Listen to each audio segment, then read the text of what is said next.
जय हिंद दोस्तों। तो आज हम शुरू कर रहे हैं भाग 2 नागरिकता।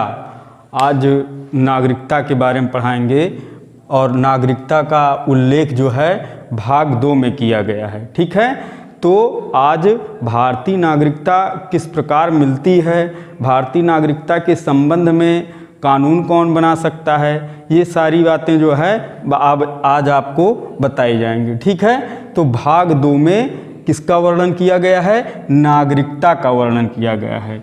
और नागरिकता के संबंध में अनुच्छेद 5 से लेकर के 11 तक वर्णन किया गया है। तो अगर कोई पूछे आपसे या क्वेश्चन में आता है एग्जाम में कि नागरिकता से संबंधित अनुच्छेद कितने हैं, तो 5 से लेकर के 11 अनुच्छेद हैं। ठीक है, बात करते आज हम केवल नागरिकता के बारे में जानेंगे और कल अनुच्छेद 5 से 11 तक कल की वीडियो में हम आपको बताएंगे। ठीक है, तो आइए बात करते हैं नागरिकता के बारे में। नागरिकता आज महत्वपूर्ण टॉपिक है, क्योंकि एक भारतीय नागरिक ही भारत के विकास एवं भविष्य को आगे ले जा सकता है, विकास कर सकता है। तो इसलिए भारतीय नागरिकता बहुत ही आवश्यक है। तो भारतीय नागरिकता के बारे में वर्णन किसमें है, भाग 2 में किया गया है। और भारतीय नागरिक इसलिए विकास कर सकता है क्योंकि भारतीय नागरिक चुनाव में अपने मत का प्रयोग करता है। तो किस प्रकार से भारत की नागरिकता किसी भी व्यक्ति को प्राप्त हो सकती है, ये सारी चीज़ें आज हम जानेंगे। ठीक है, तो बात करते हैं भारतीय नागरिकता। तो भारतीय नागरिकता जो हमारे संविधान में ली गई है वो कहाँ से ली गई है, ब्रिटेन से ली गई है। कहाँ से ली गई है, ब्रिटेन से ली गई है। ठीक है, भारतीय नागरिकता कहाँ से ली गई है, ब्रिटेन से ली गई है। ये भी क्वेश्चन आ सकता है कि भारतीय नागरिकता कहाँ से संबंधित है, तो ब्रिटेन से संबंधित है। ठीक है, क्लियर। दूसरी पॉइंट ये है कि भारत में इकहरी नागरिकता प्रणाली है।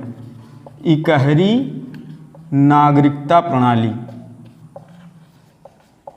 भारत में इकहरी नागरिकता प्रणाली है। अब ये इकहरी नागरिकता प्रणाली क्या है, भारत में इकहरी नागरिकता प्रणाली का मतलब ये है कि भारत में केवल और केवल आप भारतीय नागरिकता ही पा सकते हैं। ये नहीं कि अगर आप जो है उत्तर प्रदेश में रहते हैं तो आपको उत्तर प्रदेश का भी नागरिक बनना पड़ेगा और भारत का भी नागरिक बनना पड़ेगा, ये नहीं हो सकता, क्योंकि भारत में इकहरी नागरिकता का प्रावधान है। तो भारत में अगर आप नागरिक हैं तो केवल और केवल भारत के नागरिक कहलाएंगे, ना कि उत्तर प्रदेश और भारत के दोनों के नहीं कहलाएंगे। लेकिन एक देश है अमेरिका वगैरह में दोहरी नागरिकता प्रणाली है। अब दोहरी नागरिकता प्रणाली क्या होता है, दोहरी नागरिकता प्रणाली ये होती है कि अगर अमेरिका में अगर कोई भी व्यक्ति वाशिंगटन में अगर निवास करता है तो उसको वाशिंगटन की नागरिकता भी होनी चाहिए और अमेरिका की भी नागरिकता उसको मिलेगी। तो यहाँ पर 2 नागरिकता मिल रही हैं, इसलिए अमेरिका में दोहरी नागरिकता प्रणाली का प्रावधान है। लेकिन भारत में इकहरी नागरिकता प्रणाली या एकल नागरिकता प्रणाली का प्रावधान किया गया है। ठीक है, बात करते हैं आगे। नागरिकता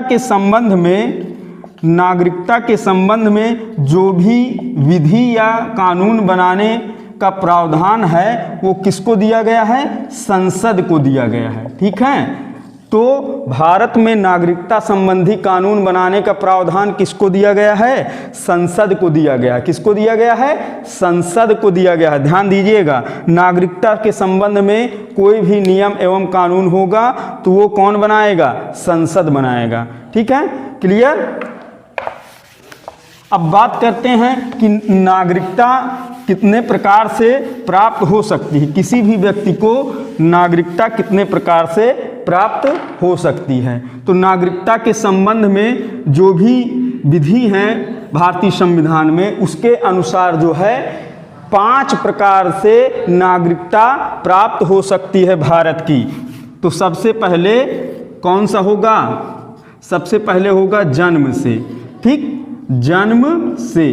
अगर आपका जन्म भारत के भूभाग में हुआ है, भारत के भूभाग में आपका जन्म हुआ है, तो आप स्वतः ही भारतीय नागरिकता प्राप्त कर सकते हैं। अगर आपका जन्म भारत में हुआ है तो आप स्वतः ही भारत की नागरिकता प्राप्त कर सकते हैं। ये हो जाएगा जन्म से।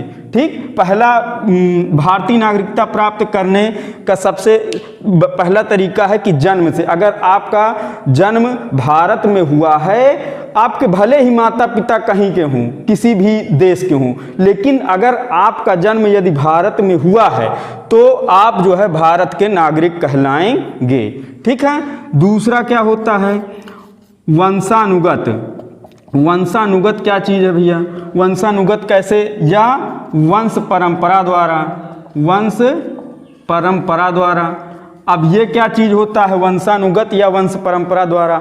अगर आप जो है किसी विदेश के नागरिक हैं, किसी भी देश के नागरिक हैं, और आपके माता पिता या पूर्वजों का कभी भी भारत में यदि जन्म हुआ हो तो आपको भारत की नागरिकता स्वतः ही मिल जाएगी। ठीक है, फिर से ध्यान दीजिएगा, आपके पूर्वजों का या माता पिता का कभी न कभी यदि भारत में जन्म हुआ होगा तो आपको स्वतः ही भारत की नागरिकता प्राप्त हो जाएगी। ये हो जाएगा दूसरा।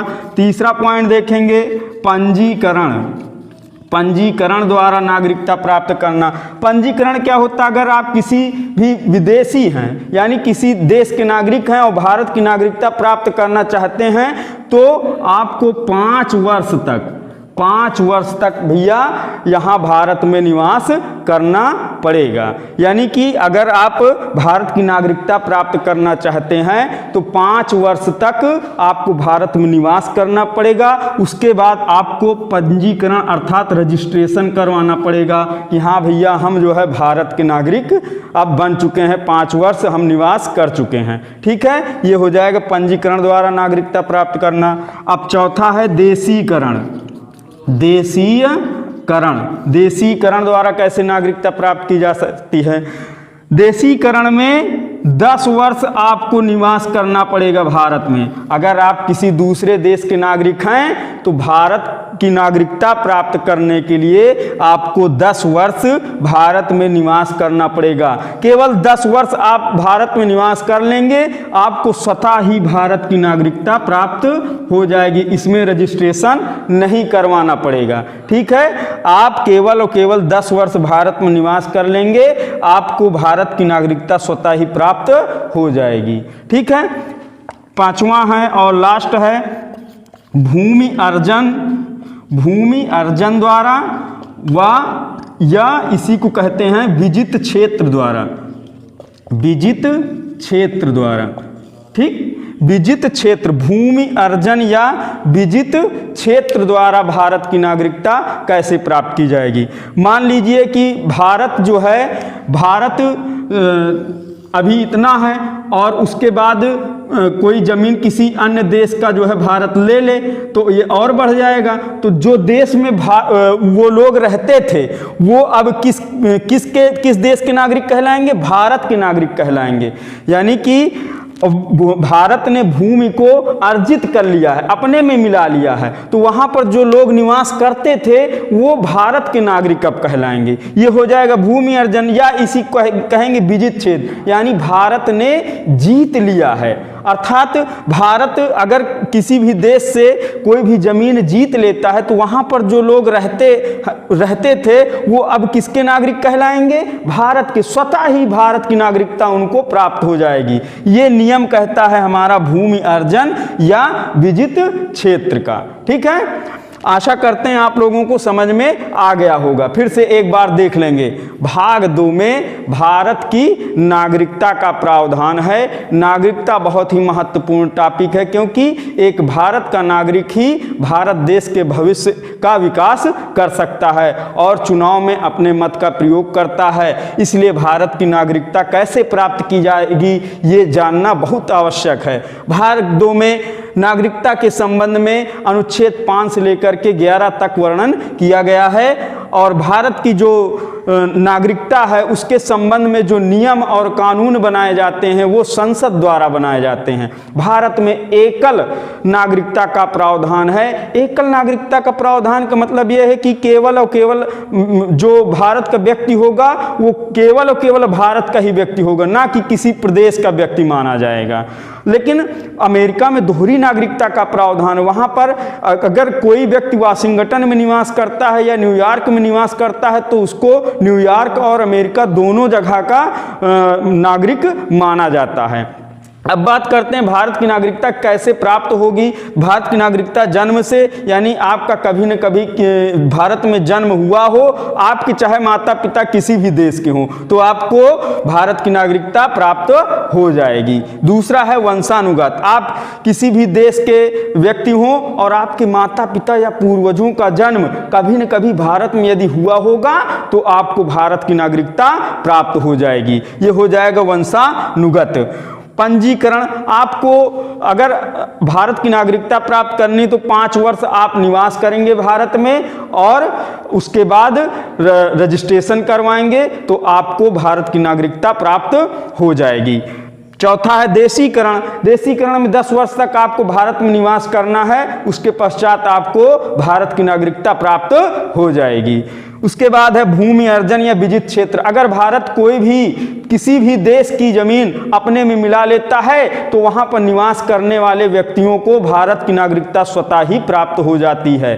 ठीक है, अगर वीडियो अच्छा लगा हो, समझ में आया हो तो जरूर सब्सक्राइब करें, लाइक करें और कमेंट करें। जय हिंद।